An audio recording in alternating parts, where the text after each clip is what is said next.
Olá, tudo bem? Como vocês estão? Bom, meu nome é Augustinho Guerra, sou professor de Geografia e a gente vai para mais uma aula de Geografia e o tema da aula de hoje são os principais blocos econômicos. Essa aula compreende ao terceiro módulo da Educação de Jovens e Adultos para o ensino médio, tá certo?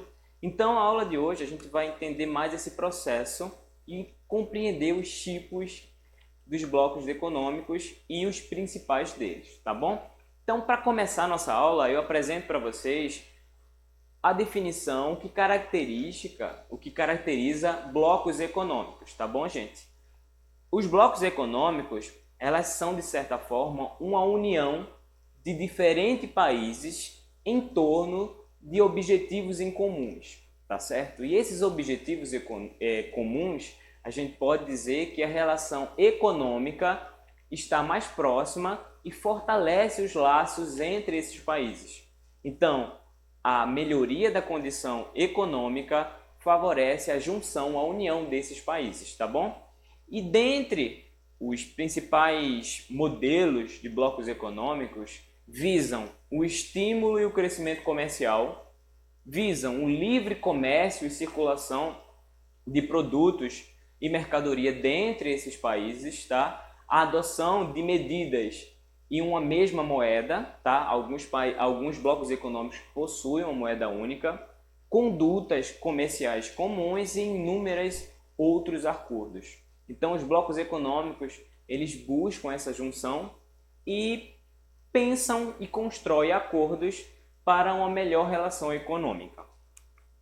E aí, tendo em conta os blocos econômicos eles são classificados em 4 categorias, tá, gente?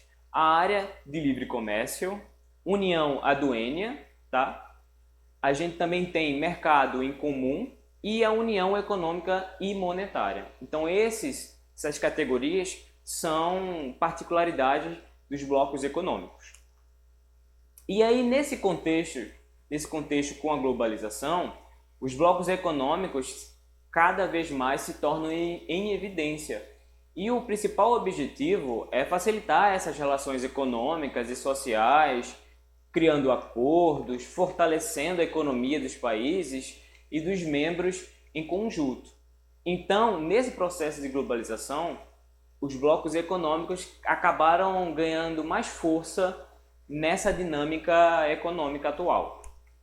E aí eu trago para vocês os principais blocos econômicos. E o primeiro dele é a União Europeia, tá, gente? Esse bloco é o mais poderoso do mundo. Ele compreende por 27 países, até 2 anos atrás eram 28. O Reino Unido saiu da União Europeia, tá? Mas, mesmo com a saída do Reino Unido, ele é o bloco econômico mais poderoso por complementar as maiores economias mundiais, tá bom? Esse grupo ele foi criado após a Segunda Guerra Mundial, tá? Que necessitou a junção desses países para superar a guerra. Eles possuem, na União Europeia, uma moeda em comum, que é o euro, que comparado com o real é bastante valorizado, tá bom? Porém, que existam alguns países que têm sua moeda própria, mas na maioria dos países que fazem parte da União Europeia, o euro prevalece, tá bom? E além de que os países que são membros da União Europeia possuem um apoio financeiro para caso de alguns países tenham crise. Então, por exemplo, a Grécia é um dos países da União Europeia que está em crise econômica e tem um apoio do bloco econômico, tá certo? Então, a União Europeia é importantíssimo para o mundo, sobretudo aos 27 países da Europa. E aí eu trago também o NAFTA, tá, gente? Que se chama Tratado Norte-Americano de Livre Comércio. Ele é formado pelos países da América do Norte, então o México, os Estados Unidos e o Canadá. Ele foi criado em 1994, tá? Então um pouco mais de 26 anos. Este acordo, sobretudo, busca manter políticas de comum relação e leis financeiras, facilitando a entrada de mercadorias e acordo entre os países membros. E é muito importante a gente frisar o NAFTA, porque no continente americano ele é considerado um dos mais importantes, por ter os dois países mais ricos do continente, que no caso é os Estados Unidos e o Canadá. Então o NAFTA ele exerce uma função importantíssima no continente americano. Fechado? Então a gente pula para o APEC, tá, gente? Que se chama, né, Cooperação Econômica Ásia e do Pacífico.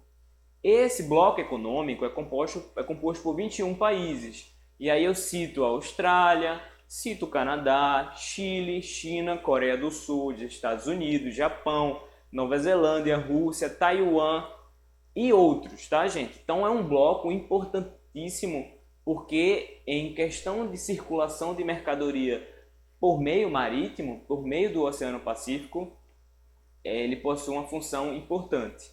Esse bloco econômico ele foi fundado em 93, ele tem um pouco mais de 27 anos, tá?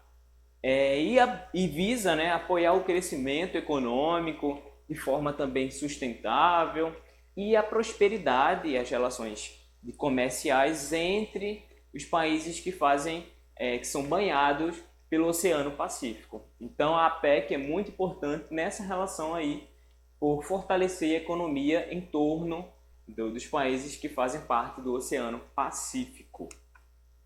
E aí a gente chama também atenção para o bloco econômico que o Brasil faz parte, que é o Mercosul, que se chama, na verdade, Mercado Comum do Sul. Ele é composto, além do Brasil, pelos países da Argentina, Paraguai e Uruguai, e também já possuíam em outro momento da história, de forma como convidada, a Venezuela, que foi suspensa em 2016, mas a Venezuela já fez parte também do Mercosul. Ela foi instituída, ela foi criada em 1991, tá? E o marco principal para a criação do Mercosul foi a assinatura do Tratado de Assunção, ou o Tratado de Assunción, que fica a capital do Paraguai. E ele foi, né, o bloco econômico foi pensado para buscar a interação econômica, política, social desses países e fortalecer como um meio de integração comparando a outros blocos econômicos. Então o Mercosul exerce um papel importante na América do Sul e é o segundo maior bloco econômico do continente americano. Então se liguem que o Mercosul é muito importante porque o Brasil está inserido nele. E a gente traz também os tigres asiáticos, tá, gente? É um bloco econômico que a gente mensura, fazem parte de uma região da Ásia, então os países de Taiwan, Singapura, Coreia do Sul e Hong Kong fazem parte dos tigres asiáticos, tá? A menção dos tigres asiáticos é porque o tigre, que é um animal característico da região da Ásia e possui uma relação de voracidade, de crescimento, de força, e aí foi associado a esses países a figura do tigre. E ele foi instituído em 1980, tá?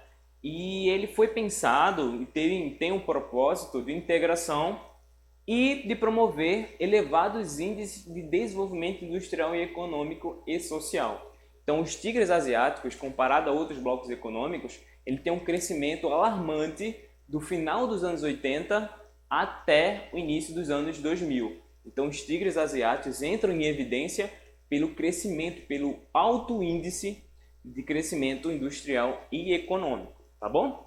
Então, a gente viu de forma bem rápida como se encontram os principais blocos econômicos, as importâncias, os pontos positivos e a necessidade da gente entender esses blocos porque a gente está inserido também neles. Tá bom, gente? Então fique com Deus e até a próxima aula de Geografia.